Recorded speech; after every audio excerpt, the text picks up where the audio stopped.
Hello. Good day to you, ma'am. City of Cape Town Law Enforcement. Yes. We're just checking in all the areas to see if people are using water responsibly. So I see you have a water feature and you have water running through there. You find yourself in a drought and you have a neighbor that just doesn't care about the laws, the bylaws, and he just wastes water. That's where we come in. Neighbors who were friends that can now all of a sudden become enemies because the one ratted on the other one. Little rivers or streams that run past their property, they're diverted, and they will collect that water in huge tanks and then sell that water. All of that stuff is illegal. In terms of the Water Act, you can't sell water without permission because water belongs to all of us.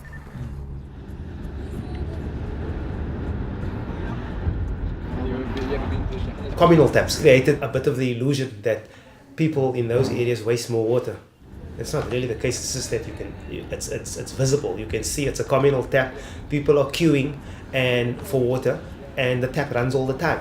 So the perception is there's a huge amount of wastage going on. But one tap services maybe 50 households, And in the more upper class areas, you will find that people are behind high walls, high fences. You can't see what's going on. They need to water their gardens, well manicured gardens. They need to wash their clothing. They use top loaders that uses a huge amount of water. 7 people use this toilet, same toilet. 7, maybe 8, maybe 9. That's my neighborhood. That's my hood.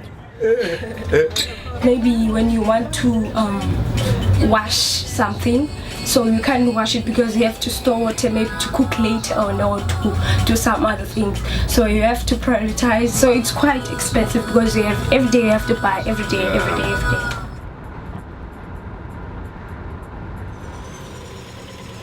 We're fortunate to have showers at home, but sometimes I only shower 6 times a week, skip a day.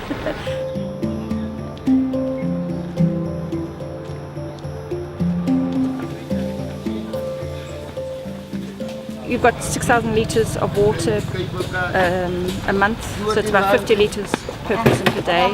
Showers are limited to 90 seconds or 2 minutes, depending on whether you wash hair or not. Reuse the water from the shower for the toilets. You hardly ever flush the loo. Garden doesn't get watered. We're fortunate enough to have a pool, and that got to, just about halfway because we couldn't fill it anymore. It just takes a lot of time and effort and thought. Yeah. Showers. Don't use shower. Don't use. Swimming pool. I know.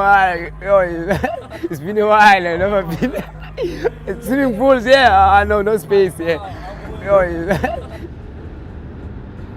It's not really true to say that any one community is wasting more water than the other. I did say that the water consumption in our more middle class areas is higher, but they have taken extraordinary measures to mitigate that. People have become proud of having dirty cars in Cape Town. I suppose just a change in mindset, really, as to how people think.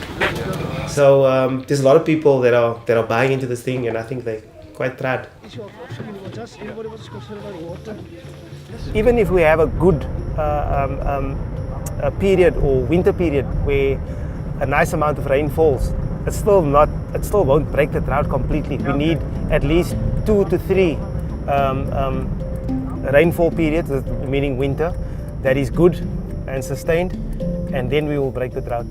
It's 3 years now when there's not been a lot of rain. I think it has brought people together. It's quite pleasant here.